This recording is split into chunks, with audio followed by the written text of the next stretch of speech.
Good morning, and welcome to Redeemer Lutheran Church in Columbia, South Carolina, where we're part of the ELCA. I'm Pastor Gary Lodeholt. I remember the first time I prayed for someone to die. She was the resident saint of the church I served at the time.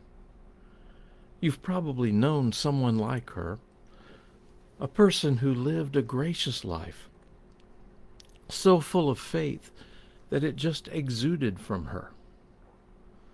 This woman had done that, so much so that this church had named a Sunday school class after her even while she was still alive. Her name was Grace, and that was how she lived. When you are with someone as they are dying, it's a holy moment. There's an honor and a humility that comes with being there when someone lets go of life and is gathered to God. You can feel God so close. Grace was in her hospital bed and not able to communicate with us. I prayed that God would receive her and thanked God for her life among us and the love she had shared with us. And about 10 minutes after I prayed, she was gone. I like to think she heard my prayer and that her faith helped her let go. Grace trusted in the grace of God, and in that case, death came as a friend. On All Saints Sunday this past Sunday, we remembered those who have died in the past year, and once again we commended them to God's care. With that theme dominating our week, it seemed a good time to look together at how the Bible views death and what that means for us. Certainly the death of a loved one is a time for sorrow, but the Bible affirms that such deaths and our own are also a time of hope and even joy. It's hard to watch a loved one suffer, and in those times I often find myself talking about death as a friend. It's sad for us, but it's good for them. St. Paul talked about this a couple of times in a couple of places. I think quickly of the end of chapter 1 of Philippians. There, Paul writes while he is in prison, and things for him look bleak indeed. You can tell that Paul is worn down and without much hope that things will end well for him.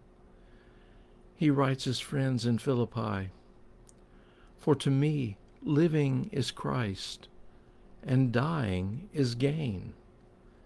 If I am to live in the flesh, that means faithful labor for me. Yet I cannot say which I will choose. I am hard pressed between the two. My desire is to depart and be with Christ, for that is far better. But to remain in the flesh is more necessary for you."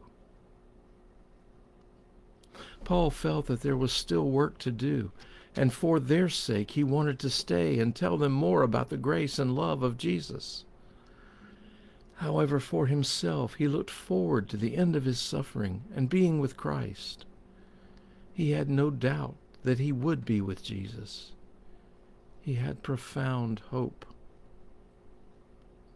Another place is found in 2 Corinthians 5, where he writes, "So we are always confident, even though we know that while we are at home in the body, we are away from the Lord, for we walk by faith, not by sight." Yes, we do have confidence, and we would rather be away from the body and at home with the Lord. So whether we are at home or away, we make it our aim to be pleasing to Him. Again, Paul is aware how wonderful life with God will be, and he looks forward to that. In the meantime, he strives to live in a way that is faithful and pleasing to God. Now, please understand, this doesn't mean that we seek death, but it does mean that we don't fear death. In fact, our longing to be with Christ this way gives purpose and meaning to our lives now. We live for Christ now, full of hope in living with Christ forever.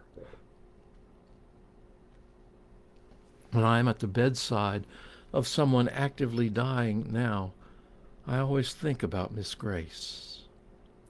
The prayer I offer echoes Simeon's prayer. Lord, now let your servant depart in peace according to your word, for their eyes have seen your salvation, which you have prepared for all people. It's a prayer of welcoming death as a friend. It's a prayer of the hope we have in God.